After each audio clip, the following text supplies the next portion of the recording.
In small towns, everyone knows everyone and everyone's business. So you got to have local knowledge in order to pick a jury and to examine local witnesses. It's also important to know something about the town and the people and the surrounding country.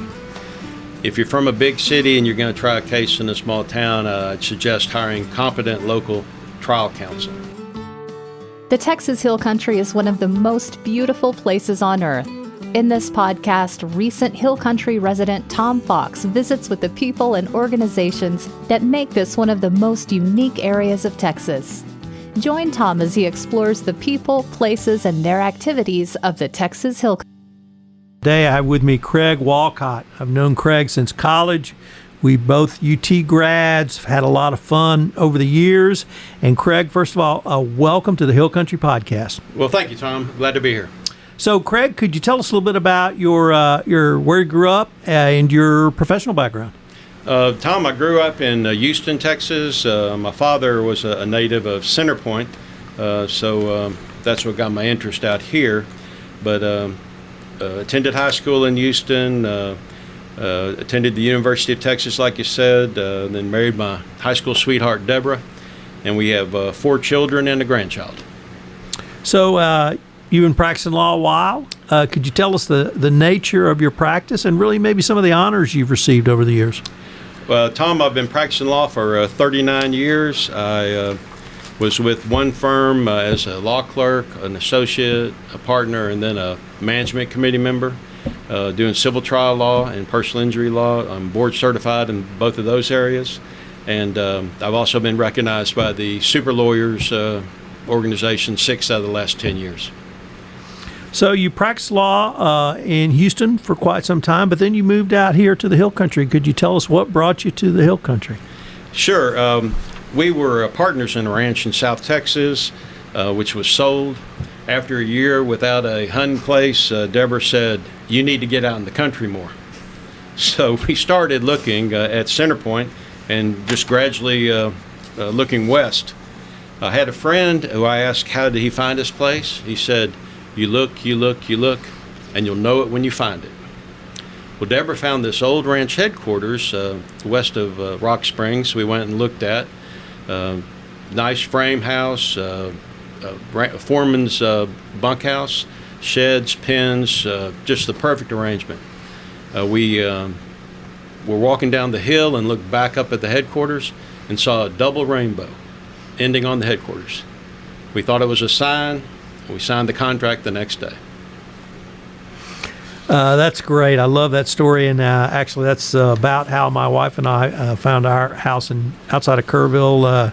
We walked out on the back deck. I looked at her and I said, "This is it, isn't it?" And she said, "This is it." So, but you've actually bought more than the ranch. You bought an historic hotel in Rock Springs. Could you tell us about that and really your wife's, Deborah's, work on the hotel? Sure. In 2004, we bought the ranch and began working on it. Then in 2009, we bought the historic Rock Springs Hotel, and Deborah moved out there. We renovated, remodeled the hotel incrementally, just going from the lobby and then further into the hotel while operating as a traditional hotel. In 2012, after our 4th child, Clay, graduated from high school, I resigned from the Houston law firm and moved out here to Rock Springs and to Kerrville, where I'm practicing law.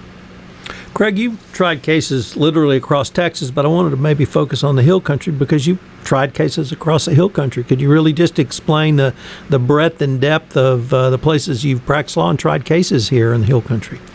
I've handled civil litigation cases from Austin and San Antonio to Fredericksburg and Kerrville to Rock Springs and Del Rio. That's an area that covers 17 counties from Llano in the east to Del Rio in the west. So as you know, I'm a recovering trial lawyer as well, but I always practiced in Houston, although I did try multiple cases in some of the smaller counties around Harris County. Could you tell our audience really what, in your opinion, are some of the big differences between trying cases in a smaller jurisdiction as opposed to a big city? In small towns, everyone knows everyone and everyone's business. So you got to have local knowledge in order to pick a jury and to examine local witnesses. It's also important to know something about the town and the people and the surrounding country. If you're from a big city and you're going to try a case in a small town, I'd suggest hiring competent local trial counsel. We had a Rock Springs trial once where an Austin lawyer came in representing an Austin outsider for alleged loss of cedar trees. The jury and the locals were laughing during the entire case. They brought in an arborist, expert witness from Austin, to testify on the value of the cedar trees that they claimed they were going to plant for the proceeds from the case. They didn't realize cedar trees in Edwards County are considered a nuisance or a trash tree, and they consume valuable water and they're best removed. The Austin outsider and his Austin lawyer lost the trial. You had one pretty funny example that you were going to share with us, and it's really a question of, I think, something we learned in our first trial ad class, which is don't ask one question too many. But you were in a trial where somebody did that, not you, but could you tell us that story, because it's a great story? Sure.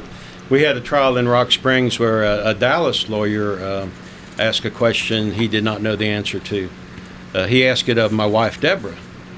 He says, "You're not a historian, are you?" And Deborah replied, "Au contraire." She then told him of her service on the board of the Edwards County Historical Commission, her writing books on the ranch and the hotel, and her applying for and being awarded a Texas Historical Marker for the ranch. So one of the other things that strikes me about the difference in perhaps being a bigger city lawyer and a smaller town lawyer is you really have to be a master of all trades and a jack of all trades. And that's led you to handle a variety of cases. Could you talk about some of the different varieties of cases you've handled through trial? My focus is on personal injury cases, primarily trucks and car wrecks and that sort of thing, frequently involving distracted driving with cell phones. And cell phone use while driving has been described as even worse than drunk driving because it distracts the driver in three ways: visually and looking at the screen and the controls, manually handling the device and trying to control it, and cognitively. The driver is talking and listening, and thoughts and emotions are involved. So it's extremely dangerous, and the solution is turn off your phone before you head out. So what are some of the other kind of general legal issues that you tried or at least have worked on here in the Hill Country? Well, I had a property damage case for one of our deputy sheriffs out in Edwards County. At 3 a.m., a driver fell asleep at the wheel, hit one of his fences, and pulled it up for a quarter of a mile before stopping. Liability was clear and the damages were undisputed. The fence just needed to be replaced. The insurance adjuster dragged it out for 6 months. He finally came to me. We sued the driver, and we recovered both the cost of the fence and the cost of removing and returning the cattle to the pasture so he could pay his lawyer. The very satisfied client said, "I should have called you sooner." It also strikes me that from time to time you might pick up some cases involving animal law.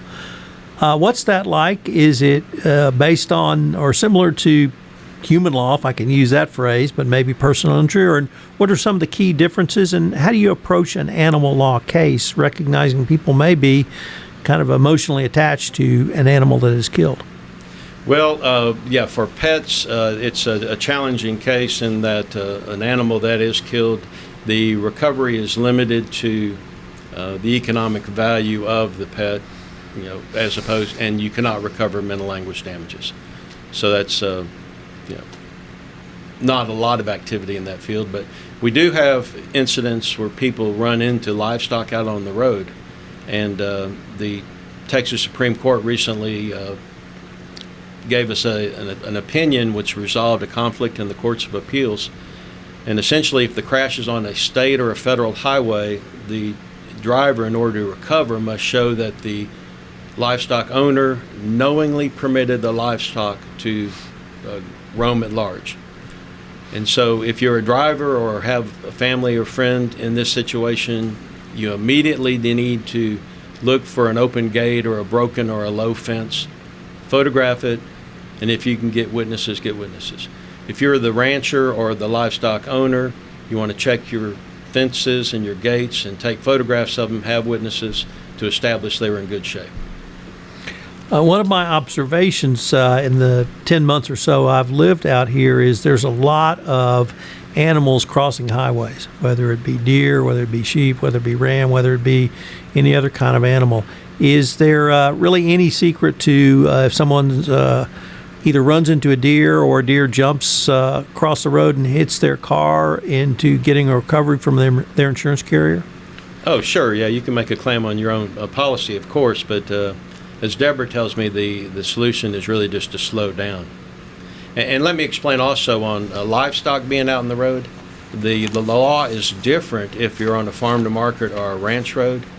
Then you need to check the county's stock law to see if any stock is prohibited on being out on the highway.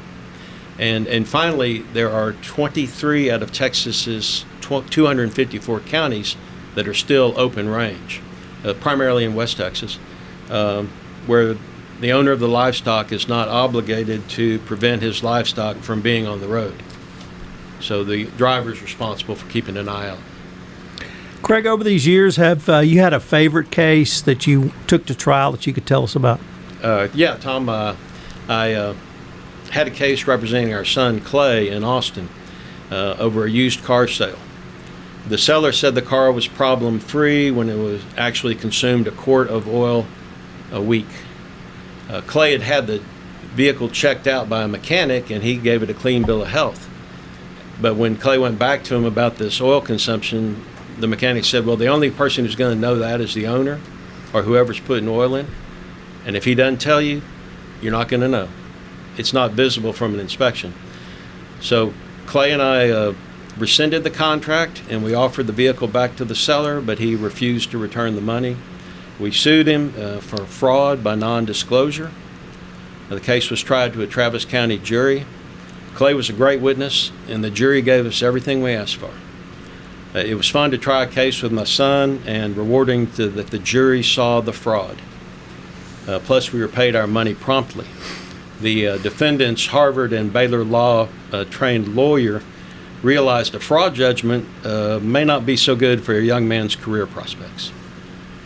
Craig, you talked about some of the unique challenges of trying a case in a smaller county, particularly around the jury pool and the people who may sit on the jury. But really, what's it like with the judges and your fellow lawyers? I assume there's also that level of familiarity that you may see the judge quite often, and the people that you may be across the table against today, they may be your co-counsel tomorrow. So I was wondering if you could maybe speak a little bit about that part of your practice. Yeah, Tom, I think there's a little more collegiality here in a rural practice out in the country. In big cities, you may have a case with a lawyer and never see him again the rest of your life. Out here, you will see other lawyers and, of course, the judges frequently. So it encourages cooperation and a spirit of friendliness and cooperation. Craig, I'd like to turn to really the hill country now and ask you what makes the hill country so special for Craig Wolcott? Well, Tom, what I really enjoy are the friendly people, the beautiful scenery, and the excellent climate and cool breezes. It's just a great place to be. Coming from Houston, I don't think I could have put it any better myself. But what about the practice of law and what you've been able to do with your career since you've moved out here?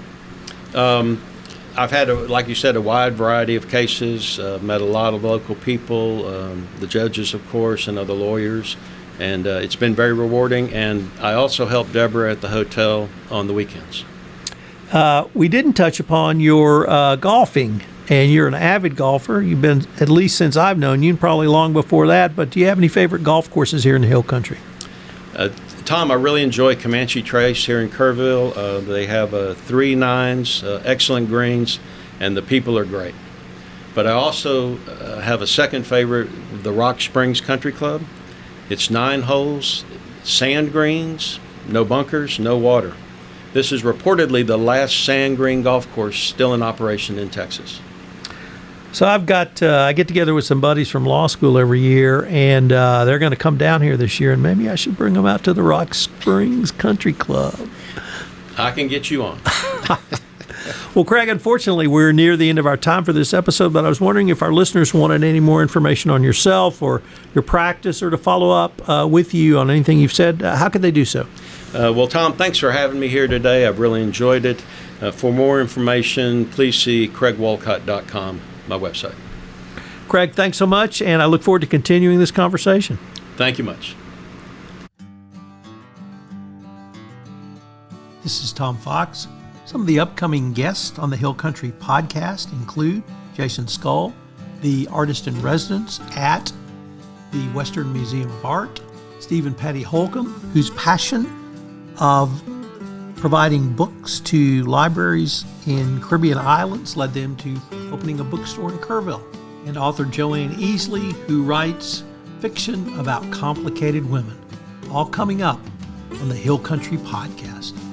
If you have a story you would like to tell and you live in the Hill Country, I hope you will contact me. I want to tell the stories of the people, places, and things that make the Hill Country the most unique part of Texas. I hope you will join me in this exploration of love. Thanks so much for listening.